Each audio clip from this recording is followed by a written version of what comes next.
Look, Hillary Clinton's just a person. I actually feel quite sorry for Hillary Clinton as a person because I see someone who is eaten alive by their ambitions, tormented, literally to the point where they become sick. You know, they faint as a result of going on with their ambitions.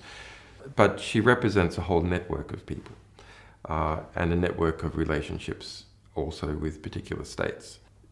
The question is, how does Hillary Clinton fit in this broader network? Well, she's a centralizing cog, so that you've got a lot of different gears in operation from the big banks like Goldman Sachs and major elements of Wall Street and intelligence and people in the State Department and the Saudis and so on. She's the, if you like, the centralizer that interconnects all these different cogs. She's a smooth central representation of all that. And all that is more or less what is in power now in the United States. It's what we call the establishment or the DC consensus and its influences. In fact, one of the more significant Podesta emails that we released was about how the Obama cabinet was formed. And half of the Obama cabinet was basically nominated by a representative from Citibank. Well, it was quite amazing. Didn't Citibank supply a list which turned out to be mostly Obama cabinet? Yes. So Wall Street decides the cabinet of the President of the United States. But if you were following the Obama campaign back then closely, you could see it had become very close to banking interests. It wasn't so close to oil interests, but it was very close to banking interests. Yeah. So I think you can't properly understand Hillary Clinton's foreign policy without understanding Saudi Arabia.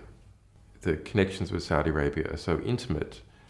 Why was she so demonstrably enthusiastic about the destruction of Libya? Can you talk a little about just what the emails have told you about what happened there? Because Libya is such a source for so much of the mayhem now in Syria, the ISIL, jihadism, and so on. And it was almost Hillary Clinton's invasion. What do the emails tell us about that? Libya, more than anyone else's war, was Hillary Clinton's war. Barack Obama initially opposed it. Who was the person who was championing it? Hillary Clinton. That's documented throughout her emails.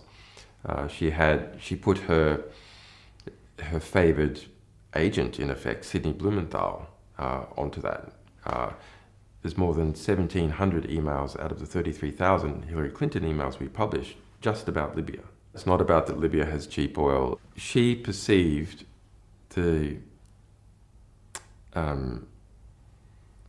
removal of Gaddafi and the overthrow of the Libyan state, something that she would use to run in the general election for president. So late 2011, there's an internal document called the Libya TikTok that is produced for Hillary Clinton, and it's a chronological description of how Hillary Clinton was the central figure in the destruction of the Libyan state. As a result, there was around 40,000 deaths within Libya. Jihadists moved in, ISIS moved in. That led to the European refugee and migrant crisis, because not only did you have people fleeing Libya, people then fleeing Syria, destabilization of other African countries as a result of arms flows. The Libyan state itself was no longer able to control movement of people through it. The Mediterranean, Libya faces onto the Mediterranean. And so it had been effectively the cork in the bottle of Africa. So all problems, economic problems, civil war in Africa, previously people fleeing those problems didn't end up in Europe because Libya policed the Mediterranean. And that was said explicitly at the time, back in early 2011 by Gaddafi. What do these Europeans think that they're doing, trying to bomb and destroy the Libyan state?